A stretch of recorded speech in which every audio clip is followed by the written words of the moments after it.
All right. Welcome, everyone. This is the Node.js release working group meeting. Today is 21st August 2025, and we're here to talk about the items on the agenda. But before that, do anyone has any announcement they'd like to share?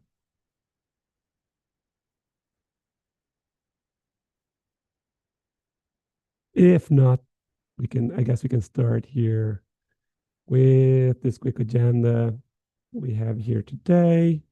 And the first issue on it is on the Node repo, this reminder for the upcoming Node.js major release.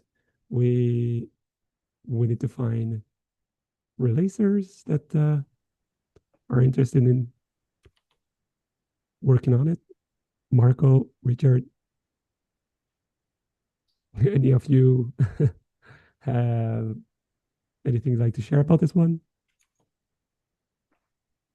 No, I think we'll need to discuss it within the working group to see. I think the last few we've had a couple of more than one person are sort of volunteer to help get that prepared, and then try and have coverage on the release day. Although I think at least the last release slipped by a week or 2 weeks. So um, I think the main thing for this meeting is to point out to other people watching that the December major cutoff is the 15th of September.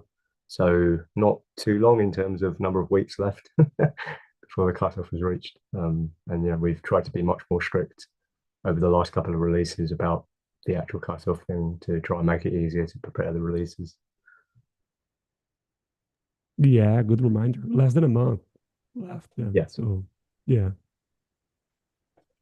And there's work going on the build side to try and get some stuff ready for Node 25. So it looks like we are going to switch compiling most of the platforms that are currently using GCC to build. We're going to switch to CLang.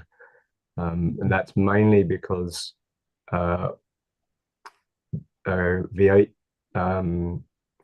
no longer officially supports building with GCC. So they accept Mm. patches, but they don't test themselves, and they don't guarantee it works. So I'm aware that some people working upstream V8 outside of Google have been doing their best to try and keep GCC working, but they've been feeding back that it's becoming harder and harder. So we are most likely going to switch to CLang. We've already switched Windows to CLang, but for Node 25, we'll probably be switching like the other Linuxes and Unix-like platforms. So we're doing work on the build side to make that possible and happen. So yeah.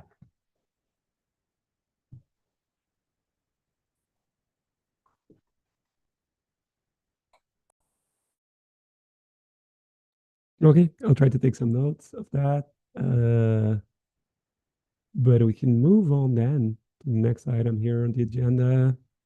I think this one you you kind of wanted to just speak about it, Richard. The GPG key verification failure. What was the last Yes. update there? This was because so am I on mute? No, I'm off mute. Good. This was because the key server that is in the README to pull GPG keys down to verify releases. It turns out that that particular key server has a restriction that only one key can be associated with an email address, and that caught out Antoine because he lost access to his original GPG key, so has updated a new key in that key server, but then that key server will no longer return, or at least it doesn't it returns its old key, but without an an ID field, which means that GPG can't actually use it to validate releases. So he was sort of caught in a hard place between having a key that he's actually using to sign, any new releases he does, versus his old key now can't be obtained from that key server and used in GPG to verify releases because of something that key server is doing.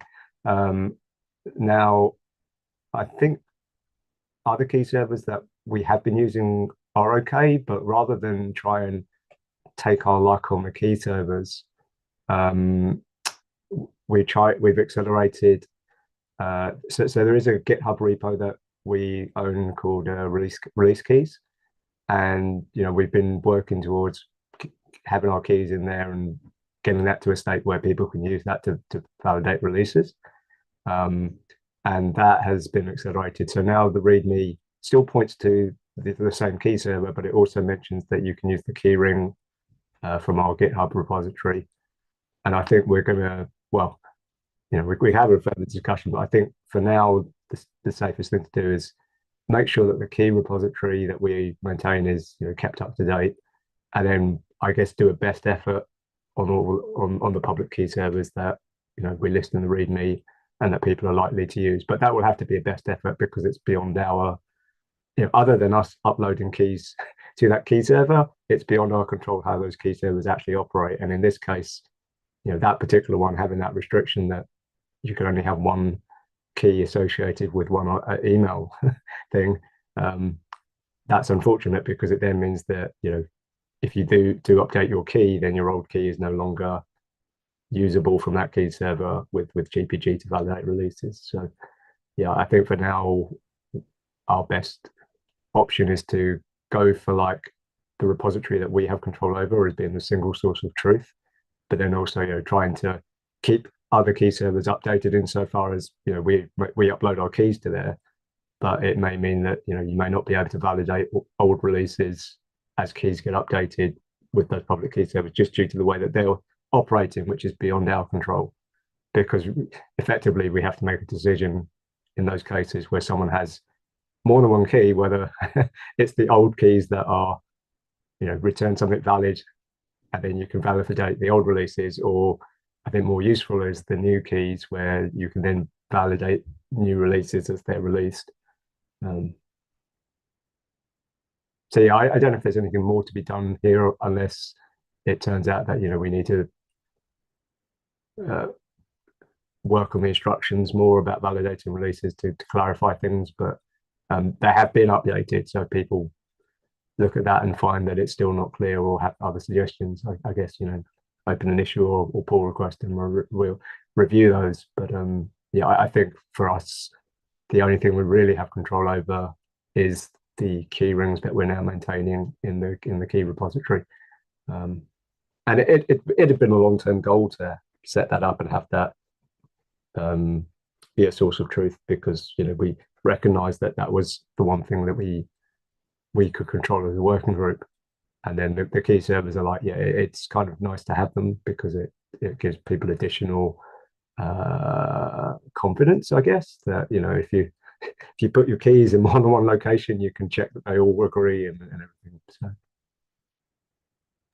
Yeah, no, sounds good. So should I take it off from the agenda? I guess let's final updates of for yeah, I now. guess so. Yeah. Yeah. Yeah, if we can always tag it again if we need to talk about it again. Cool. Yeah, and the next item here is the proposal. I know Rafael is not here to give us an update.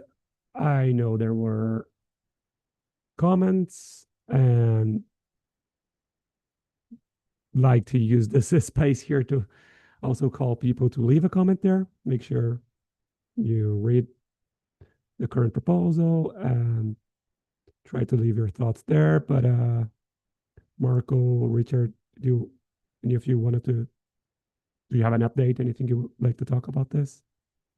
No, I think we should wait for the next meeting where like the people who are interested in the conversation would be.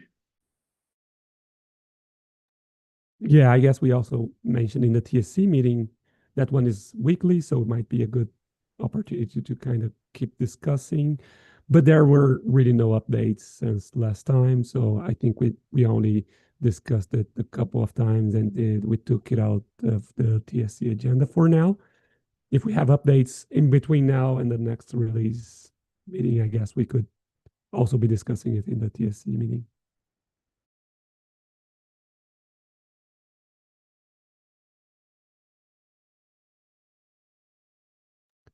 Cool. And after that, I think we have the release plans.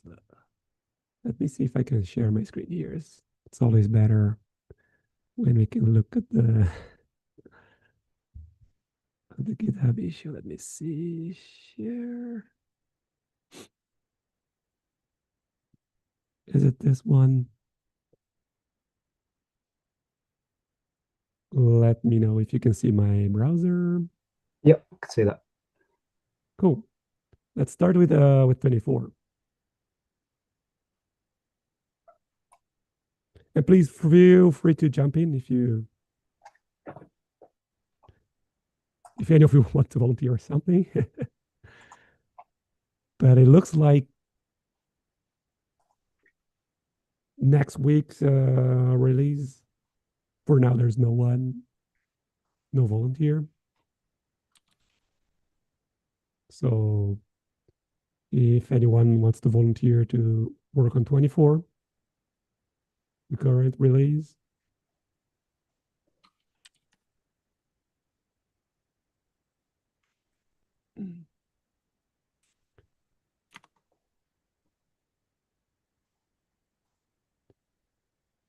And 22,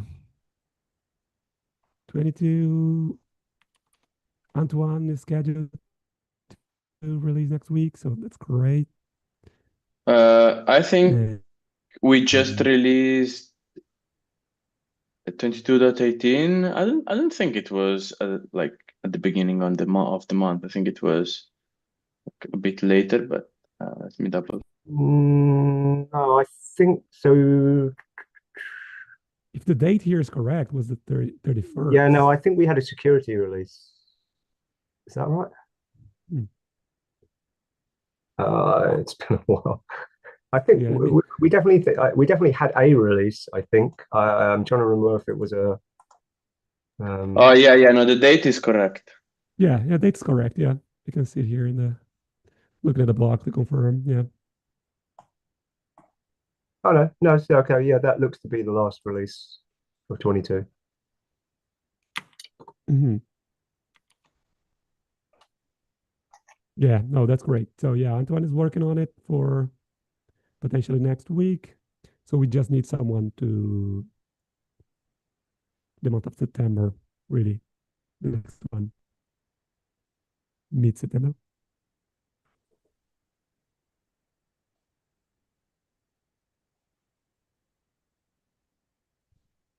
And on Node 20, Marco, I know you. Yeah, you're we starting have working. the release is scheduled for next Monday. So Okay. hopefully issues will be solved and it will be a smooth release. I doubt, but yeah. Okay, let me mention you here. Marco, next Monday, you say? When is that? 25th, I think. And it's going to be just a patch, right? Yeah. Cool. Update the table here. So, yeah. Okay, no, that sounds great. Yeah. Let me go back here. Stop sharing. And yeah, I think that's it for the items on the agenda. Anyone has any other topic in mind before we leave here? Richard, I think you mentioned some CI issues. I don't know if was there anything to talk about on that front for the No, staging? I think we looked and it seemed to be reasonable. The build for 22 is broken today, but it was mainly okay yesterday. So it's probably someone's tried pushing a few more commits to the staging branch and something has broken the build today. Yeah, I Antoine think, probably working on it. yeah, I Yeah. think the general health of the daily CIs for 20 staging and 22 staging, it's not been as we like, but I think probably a large portion of that is flakes, unfortunately. But yeah, it's in a better state than I thought it was, but yeah, I mean, in an ideal world, the daily builds would be passing more often than failing. So Yeah. Okay. No, so I guess this is it for today's meeting, and see you all next month.